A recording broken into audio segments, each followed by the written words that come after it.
All right, everybody, we are here for our first episode of the Bang the Drum podcast, hosted by me, Jared Sullivan, aka Chief J Sully. We also have Kyle Jones here joining me as well. First thing I'm going to start with here, this is our first podcast, so it's our first episode of our first podcast. So if I kind of ramble, I say a lot or whatever that might be, just kind of bear with us a little bit. But we're just going to kind of introduce ourselves today. Then we're going to talk about training camp a little bit. And then as these next couple weeks go by, we'll kind of ramp into the regular season. So I will let Kyle take it away and tell you a little bit about who he is and what he does. All right. My name is Kyle, like Jared said. Born and raised in the area, Chiefs fan since I was born. I sit at a desk all day and read Chief stories and act like I'm working. But yeah, you also write a little bit. Yeah, I do write. Through the Fog, covering the Jayhawks, and Yards Per Fantasy, doing a little fantasy football work. But yeah, sports are pretty much what I do. That is my hobbies. So that's pretty much me. Back to you, Yeah, Jared. and then me. So I am a absolute degenerate sports gambler. I've won a lot. I've lost a lot. Kyle will tell you, he'll vouch for both of those. But let's kind of dive in here to our training camp thoughts and standouts of who we got. Kyle, I'll let you kind of lead us off here. Yeah, so the first thing I want to talk about is, I guess, the battle for the third running back spot. I don't imagine them keeping four running backs. And it's Clyde Edwards-Helaire versus Deneric Prince. You know, Clyde going into that fifth year on the rookie deal. He's battled injuries. He looked just fine when he's healthy, but healthy is the big if. Whereas Prince comes in this year undrafted and just explodes onto the scene. I mean, he's returning kicks, he's catching passes, he's, zigging, he's zagging, and it's going to be a tough call for them. So my thought there with Clyde, I know you said he's been good when he's healthy. I know last year he had a ton of touchdowns right off the bat. But I've never been a fan of Clyde. I remember draft night. I was pretty pissed off that we didn't pick Jonathan Taylor. I will always hold that as, hey, I got that draft pick right, but it wasn't for my team. I knew that he was going to be special. My wife is a big Wisconsin fan, so I watched like every game he was in. So I don't want to say that Clyde's tenure has been disappointing because we've been to 2 Super Bowls with him. We won a Super Bowl, and he was a big part of the beginning of the year last year. But with him, I don't know if he is that good when he's healthy, though. We've never used him in the pass game like what we thought he was drafted for. He can't play, and he can't get the ball in the end zone on goal line situations. He started to catch it a little bit and go for touchdowns, and then Jet McKinnon just took that role and completely carved out his own path and took that away. So I just don't know where he fits there. I think Pacheco is, he's your between the tackles running back. You've got Jet there who's going to be out there on all of our passing downs. And then, with Prince, it's looking like he can do everything. That's a lot to say for, a third string undrafted rookie running back. But I don't know exactly who you're picking to win that battle, but personally, I would pick Prince at this point. But who knows? We've got preseason, a lot of football to play before that decision's even made. Yeah, and you mentioned the pass game, and that was the weird thing for me with Clyde. Like, when he was at LSU, he was maybe the best receiving running back in the country. I mean, and that LSU offense, granted, was a powerhouse, but so is the Chiefs. I mean, the best offense overall the past 5 years. So it's just weird that it didn't click like that. For picking one over the other, I would probably lean Prince, if anything, just because he can return kicks, so we don't have to put a Tony, a Sky, somebody who is more valuable to the offense back there. And I honestly wouldn't be surprised if Clyde is a trade candidate. Get that last year on the cheap deal, send him for a late day 2 pick, maybe early day 3 pick, and, roll with Prince. Okay, so I'm gonna go. I'm gonna kind of flip gears here, and kind of go to the wide receivers. So I know it's camp and everything. We haven't heard a ton about Watson. For whatever reason, everybody hates Watson now, and everybody loved him at this point last year. I'd have to look at the exact numbers. I'm almost 100% sure he finished third in receiving yards for the Chiefs. Yep. No, he was the third wide receiver Well, yeah. in receiving yards, and he finished fourth. I don't remember how many yards it was off the top of my head, but I don't understand the hate towards him. I think he does what he's supposed to do. He's outside of Marquez, or gotta say it right, or he'll get pissed off. Marquez, Valdez Scantling. He's our only proven deep threat to this point. There's not really a lot of proven anything on this roster at this point, but in terms of wide receivers. But I think Watson is going to be somebody who's going to end up making the team, and there's going to be a wide receiver or two that get cut, and people are going to be upset that Watson got the spot. I kind of think he's taken the Ben Neiman hate without being as bad as Ben Neiman, if that makes sense. Yeah. I kind of wanted to touch. Oh, I'm sorry. Go ahead. You still talking about Watson? Yeah. Okay, go ahead. Yeah, so I just kind of wanted to touch on that because I know we're seeing a lot of stuff from a lot of wide receivers, and Watson's getting a lot of first team reps right now still. He was pretty good last year, and I feel like he could be ramping up into something, maybe a true role on our roster. Who knows? We do have so many receivers, but then we've got so many other receivers, which I'll kind of touch on here in a second. Yeah, so I think with Watson, it's more frustration than it is hate. He, for some reason, will haul in the ball that's thrown up into double coverage, and he'll come down with it, and then he'll drop the one where he's wide open running across the middle of the field. It's just I don't know why. I can't explain it, but I think that's the issue.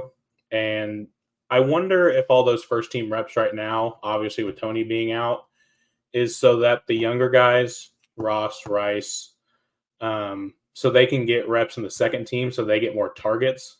Whereas if they were running on the first team, yes, you're getting that work with Mahomes, but also Kelsey, MVS, Sky are out there. They're the ones that are actually getting the ball thrown to them.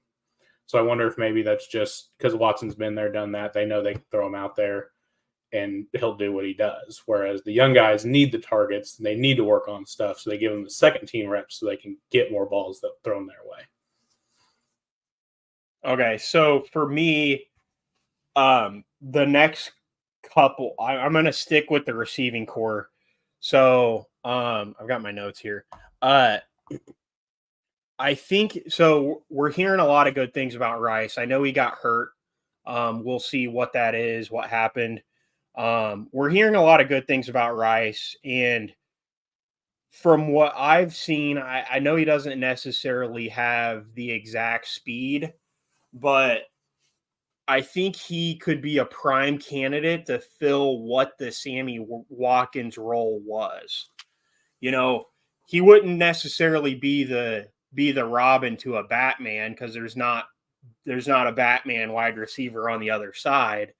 But I do think that if he's, lining up far on the right, single coverage, he's a big body wide receiver. He could take that Sammy Watkins role. We'll see with speed. He's got the size. Maybe he could turn out to be like a Dwayne Bowe. Who knows? but just kind of sticking with the wide receivers, we've got Rice. He's looked good. Every wide receiver is going to look good in camp with Patrick Mahomes, so I don't want to put too much salt on anything. And then we've got Sky Moore.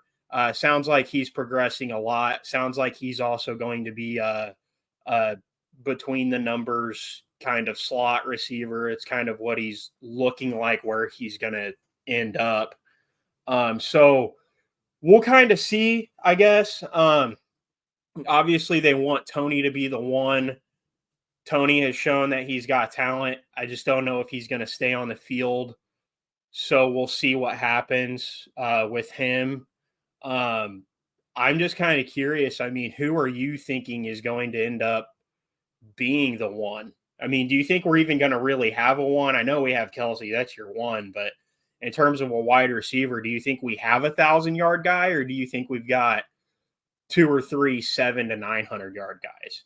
Kind of like what it was last year. Yeah, I think it's probably closer to that, especially if Tony misses. Although they did say today, optimistic he'll be back for week 1, but assuming he misses a handful of games throughout the year, he'll probably get, 700, 800. MVS will catch, a 40-yard bomb every other week and then get some work sprinkled in. Sky will get peppered with targets. I think he will probably lead the team in targets for receivers.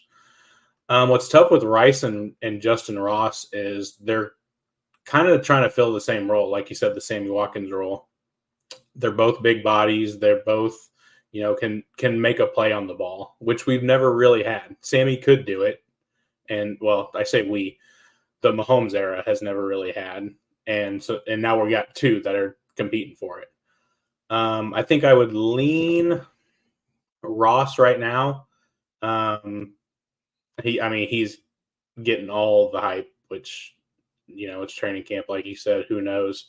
But what he has shown prior to injury, as a freshman, he was the best receiver on that Clemson team that went 15-0 or whatever it was, 0, that had T. Higgins on it. I mean, T. Higgins, probably the best, or arguably the best number 2 receiver in the league, and Justin Ross is better than him as a freshman. So, I mean, the talent's there. And right now it looks like the health is there. So that's probably who I'd lean as the big body. What makes it tough then is when Tony's healthy, you got MVS, Tony, Sky. That's probably your 11 personnel. Unless you want to run a big body out there, maybe, down in the red zone. But who then are you working? I mean, are you working those 2 into MVS and Tony spots? There's just so many options, which right now is good because Tony, from the looks of it, might not ever stay healthy. So it's good to have the depth when one of your best options seemingly can't stay on the field. So I just wanted to touch on Ross there too. And the reason I didn't really touch on him too much is because every year the Chiefs have somebody who is massive in training camp and then doesn't make the roster, or they make the roster, something happens. Jody Fortson for 4 years was the big training camp guy and couldn't make the roster over and over and over again. And then he showed up one offseason 40 pounds heavier and he became a tight end. He's kind of a unicorn there, but he got hurt last year. But that's my thing with Ross is that he hasn't played a football game in 3 years. Is it 3 or is it going on 4? I mean, it's been 21 months. He hasn't played a football game in 3 years. 21 months exactly on the Sunday for the first preseason game. So, and then he was undrafted. And not just making an NFL roster, making the Chiefs roster, the best team in the NFL. I don't know what to think there. I could look like an idiot down the road. I don't know if he's going to even make the roster, let alone be a contributor. Time will tell. It's looking right now with Tony being hurt, depending on how long he's hurt. I think Ross kind of steals a spot there, but who knows? He's just a really tough one. I mean, he looks good in camp, but we'll see him. I know we're going to see him in the preseason. The guy hasn't played a football game in 3 years, so I'll just kind of leave it at that for me. Yeah, definitely a projection and a, kind of a lottery ticket, but sometimes that lottery ticket hits, and if he hits, I mean, he could be nuts in this offense. So, the next kind of group I wanted to go to, I know you wanted to go into them too, so let's just do it now. Tight ends.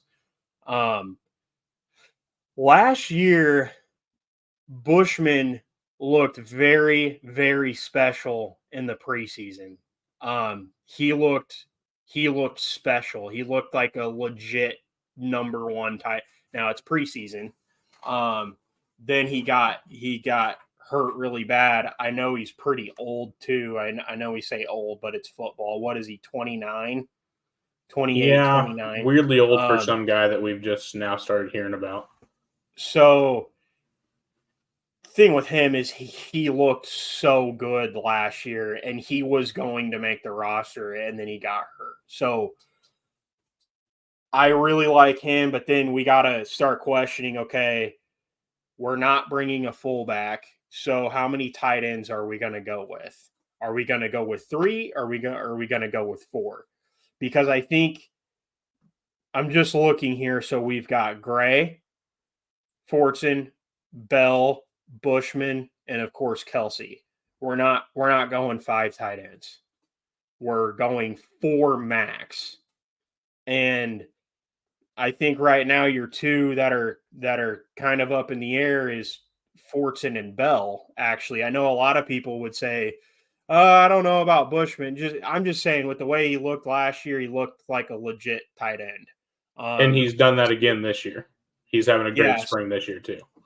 And he was the only name we heard in camp last year. It seemed like it was Bushman.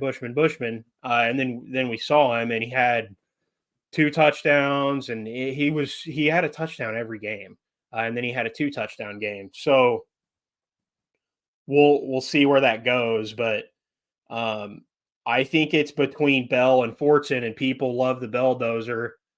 I just don't think he has the skill set that Andy Reid looks for.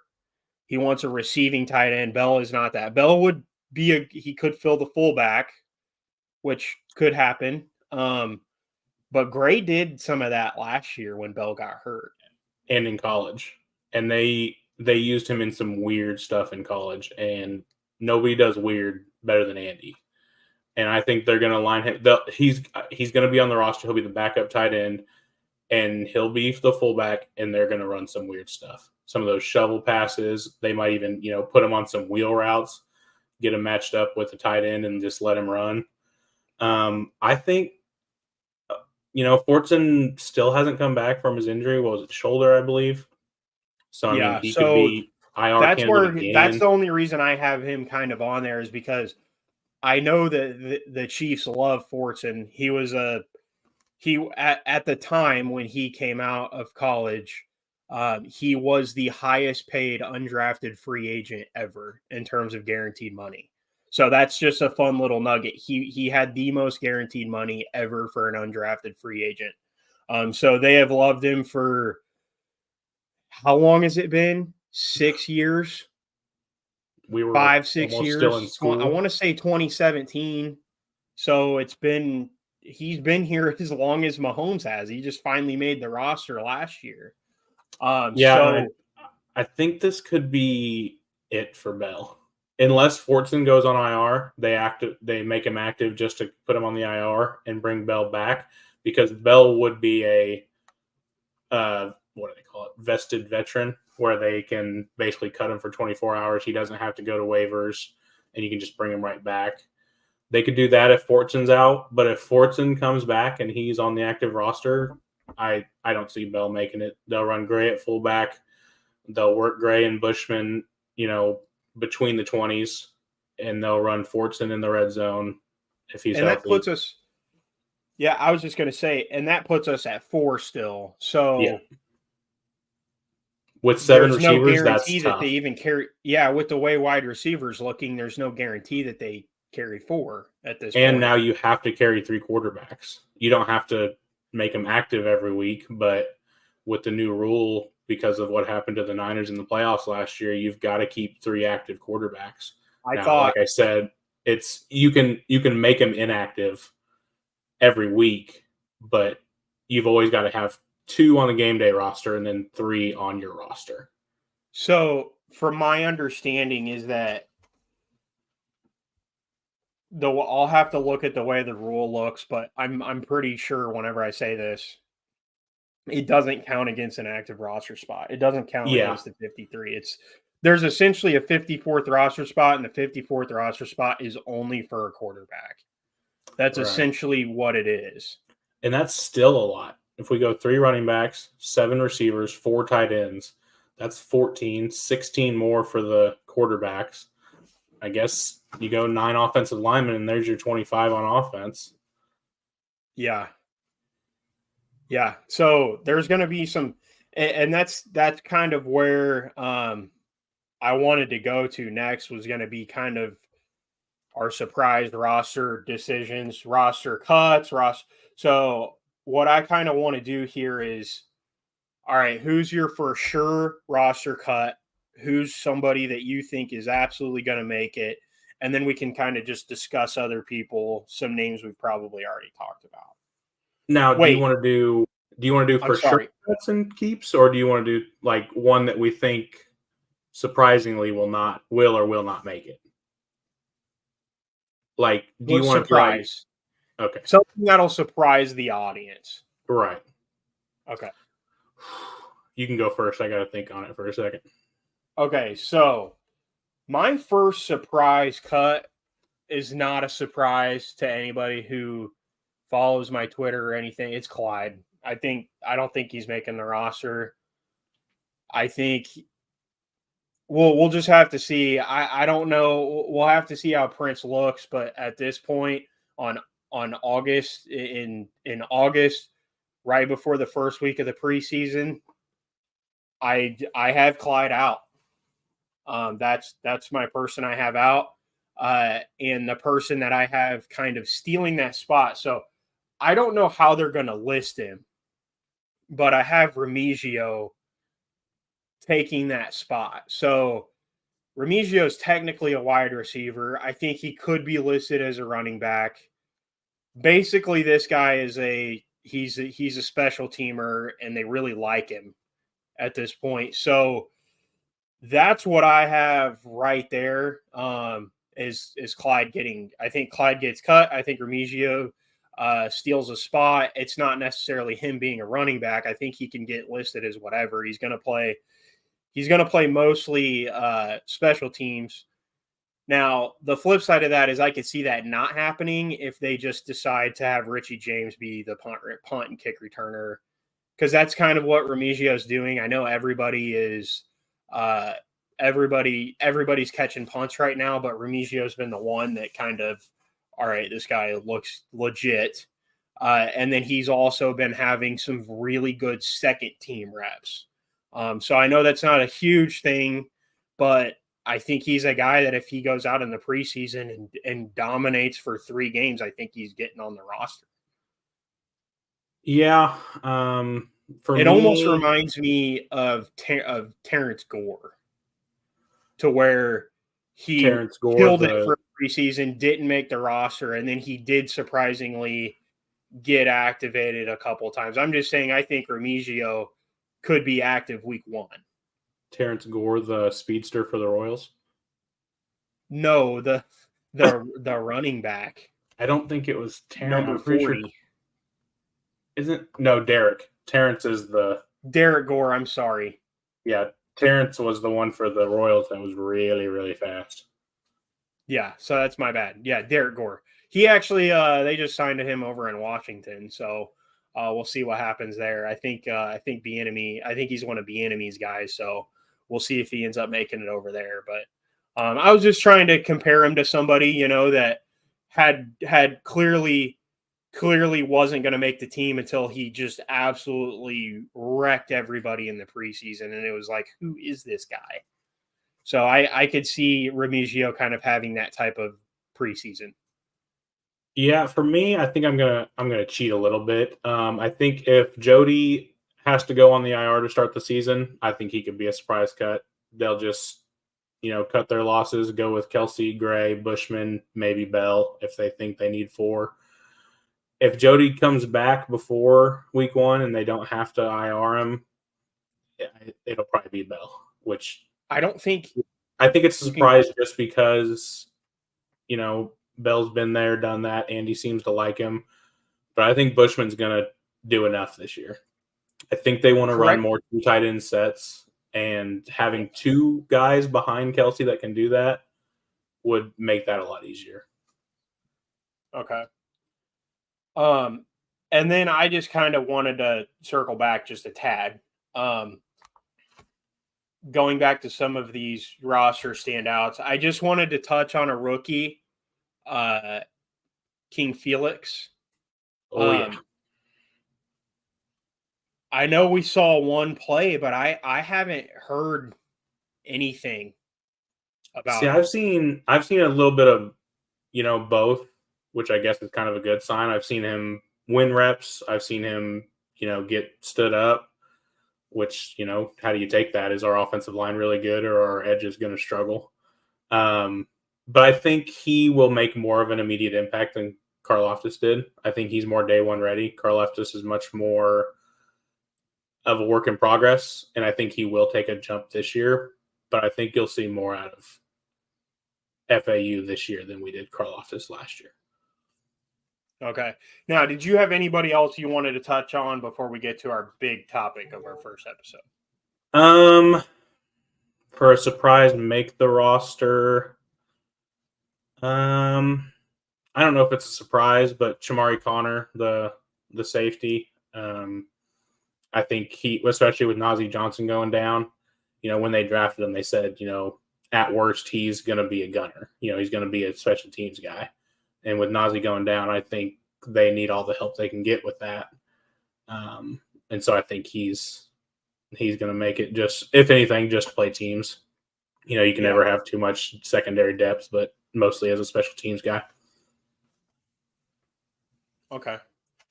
All right, guys. So here is the big elephant in the room right now. What should the Chiefs do with Chris Jones? I'll just kind of start with my thoughts here because they're going to be they're going to ruffle some feathers. I love Chris Jones. At this point, I think something has gone wrong. I don't know if it is. I think it could probably be the length. I think Chris Jones is looking for 4 or 5 years, and the Chiefs are wanting 3. So my opinion is that if he's wanting $30 million, no. I'd give him 28. That's still, I know people think that that's not a huge difference, but sorry, my dog just walked in. I know people think that that's not a huge difference, but that's an extra running back. That's a backup lineman. That's a receiver gets hurt and you go steal somebody from someone. So that's my thought process is if he's wanting 4 or 5 years, I say no. I don't want to be paying a 33-year-old almost $30 million a year. Just the history of the league would say that that's a bad decision. And I kind of think so too. Chris Jones is one of my favorite Chiefs players ever. He's been my favorite for a long time. I just don't think that you could do it. Now, if you offer him 3 for 28 a year or 3 for 29, that's fine. I can't get there on a 4 or 5 year deal. And I think that could be where the issue is he's wanting to ensure that no matter what, he ends his career as a Chief, which that's what we all want. It's just, we don't all want him to, if his productivity goes down when he's 31, 32, then you're stuck in a bad contract. And that's not, Brett Veach is not going to get in a bad contract. This is the first time as a Chiefs fan in my entire life where the Chiefs don't have there's not a single bad contract on the roster. Now, we'll see with our new right tackle. Who knows? We'll see where that goes. But As of right now, we've had a couple years now in a row where the Chiefs just don't have a single bad contract on the roster. So that's just kind of what I think. I think that Veach is playing hardball. I think Chris Jones also is too, and I don't know if they're going to meet. And I'll be the first person to say that I actually don't think that they will. So we'll just have to see where it goes, and I'll kind of leave it with you now. Yeah, it's definitely starting to get into that worry stage. You know, a lot of people thought, okay, well, he'll just hold in. He'll show up to training camp and won't practice, so he doesn't get the fines. And I think at this point, yeah, I assume he's asking for 30, and Veach doesn't want to go up past 28. And then, like you said, it might be the years, because I certainly don't want to be paying a 33-year-old $30 million. He could be great until he's 33. You know, if he's great somewhere else, then, you know, it sucks. But so I just want to, I'm sorry. 30, I just want to 30, say, go ahead. I just want to say, so you just touched on the fine. So I just wanted to say, I was listening to 810 Sports Radio. Sterling Holmes did the math on this. So in terms of the fines for him, this will show how big of a deal it is. If you make 40 grand a year, that's like getting fined $700. Right. So yeah, that's not end all be all, but that's new tires for your car. You know, Well, that's and if they do get a deal done, they're just going to throw it into the signing bonus. They'll just cover it. But like you said, you know, coming up on 30, he'll be 30 next offseason. That for defensive tackles is where it starts to slide. I mean, Aaron Donald is the exception, not the rule. And at this point, I think I'd rather just let him ride out this year. If he's asking for 30, make one more run at it, and then see what happens next year. You know, we could tag and trade him next year, still get something for him. Another worry I have is that what will that say to Mahomes and Kelsey, who took less money so that they could get deals like this done? I don't think Mahomes and Kelsey would be like, oh, so you didn't pay him, so okay, now give me the money that I was gonna fight for, you know, 2 years ago or whenever it was. But I think you can spend $30 million. You can spend 15 on a well above average defensive tackle. You can draft one early. You can sign a $8-10 million veteran edge. You can sign someone in the secondary. You can sign someone to replace Tooney if we cut him next offseason. You know, he's got a massive contract. We could cut him, sign someone else. So I was going to touch on just a couple other guys. So Tooney, yes, his deal should have gotten redone this year, but they're going to let it ride. He is making a lot of money. I think it's $26 million next year. Yeah. So, but what I was going to say about the whole Mahomes Kelsey thing is, I think if they don't sign him, it's got to be demoralizing for Snead or Bolton, because it's like, okay, I saw you let Tyreek Hill walk, he is the most dangerous weapon in the history of the NFL. There's absolutely no discussion about it. He changed the NFL. So you've got Tyreek, then you've got Chris Jones, the best defensive tackle right now. I think right now he's better than Aaron Donald, but top two, and then you've got Snead sitting there. Who knows what's going to happen with Snead at this point? If he sees Chris Jones walk, he's got to be getting his house on the market. And then Bolton, I mean, I would think that we would sign Bolton, but those thoughts for me would kind of start running through my head, you know. And looming on the horizon is Trey Smith and Creed Humphrey. I mean, Creed has been at worst the second best center in football the last 2 years. And Trey, was he a Pro Bowler this year or an alternate? I mean, Pro Bowl level, you know, and they're both on rookie contracts. I mean, Trey's on a 5th-year contract or a 5th-round pick contract. I mean, he's getting nothing. And he's playing at a Pro Bowl level. Like those two. We We got to sign have to both get of them next extensions. year. Yeah, we have to sign both next year. That's why I kind of lean towards, obviously tag and trade is better than just letting him walk because you get something for, I guess you get a comp pick, but and then either severely work Tooney's deal or cut him too. We've got Allegretti, Ryder. We've got, if you don't replace him with someone else, you've got someone who can go in there and be okay. And then you've got the money. You've got $30 million you're going to pay Chris Jones. You've got $26 million you're going to pay Tooney. Then you can work on Snead, Bolton, Creed, Trey, whoever you want. And so I think not bringing Chris back opens up to keep your young core intact. Like Mahomes has, at least 5 years of playing at this level. And I mean, yeah, Kelsey's getting up there, but I'd build around Mahomes more than I'd build around Kelsey, more than I'd build around Chris Jones. Bring your young core back and go from there. Yeah. Well, all right, folks. So what do we got this week? So we've got a few things to kind of watch here. So we've got the new Johnny Manziel documentary coming out on Netflix. I think it's today. I think it came out. We've today. also got the new Hard Knocks.